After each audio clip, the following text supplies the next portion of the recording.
partir do momento que a gente fez a parte de eletromiografia, a gente pode ir para a parte de biofeedback.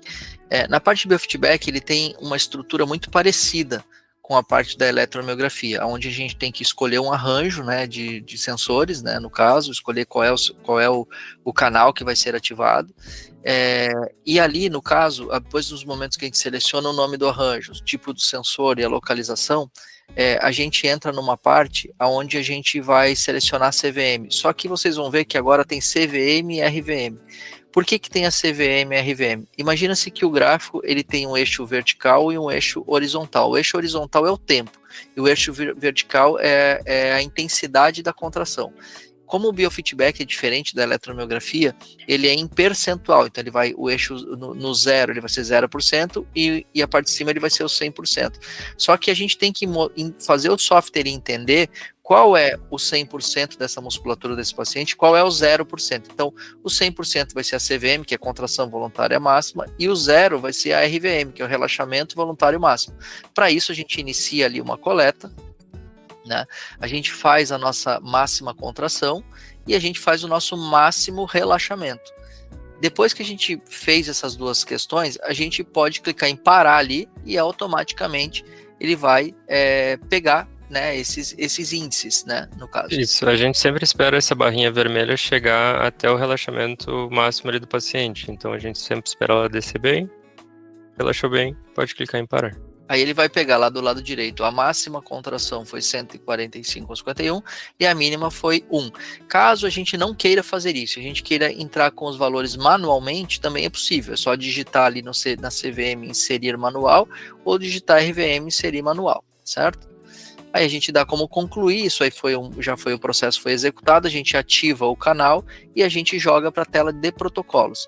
Quando a gente entra na tela de protocolos, a gente tem alguns protocolos prontos que já existem, ou a gente pode criar um protocolo próprio, pode personalizar.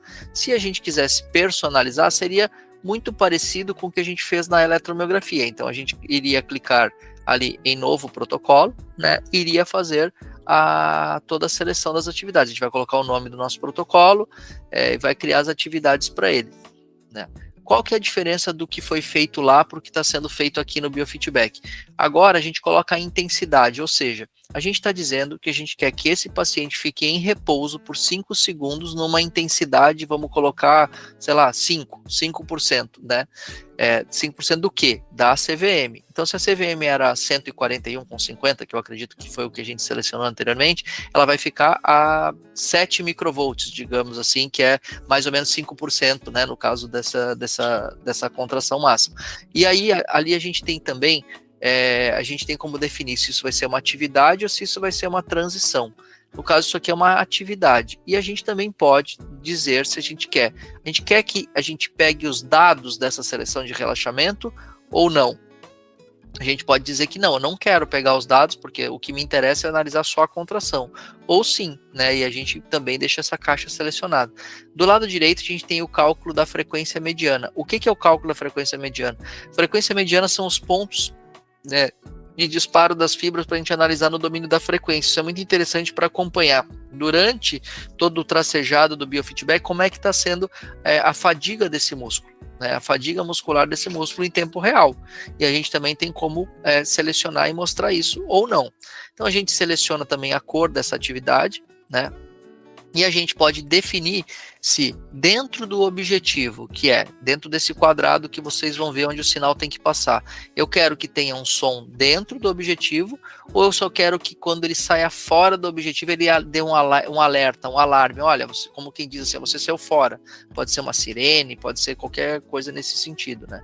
Então, quando vocês clicam na pasta, tem vários sons que vocês podem estar selecionando ali, no caso, né?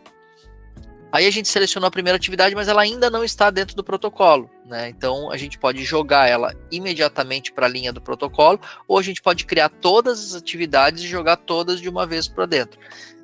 Agora a gente pode criar uma coisa chamada transição. O que é a transição? Se eu criei um bloco de relaxamento e eu quero logo na sequência criar um bloco de contração, tem que ter um intervalinho, porque existe aquela polarização das fibras musculares e também a despolarização. Isso pode demorar 1 segundo, meio segundo, 2 segundos, 3 segundos, é uma forma até de evoluir o paciente em relação a isso. Então vamos supor que eu fiz um repouso de 5 segundos e eu quero uma transição de 2 segundos, que é um tempo que eu vou deixar, que é o intervalo que eu vou permitir que eu quero para atingir a próxima atividade, que vai ser uma atividade de uma contração. Então eu vou deixar uma transição ali de 2 segundos. E a gente vai para a próxima atividade. A próxima atividade vai ser uma contração. Eu vou colocar uma contração de 5 segundos também. E eu vou colocar uma intensidade de 30%. 30% do quê? 30% da contração voluntária máxima. Vou escolher uma nova cor e vou dar o salvar.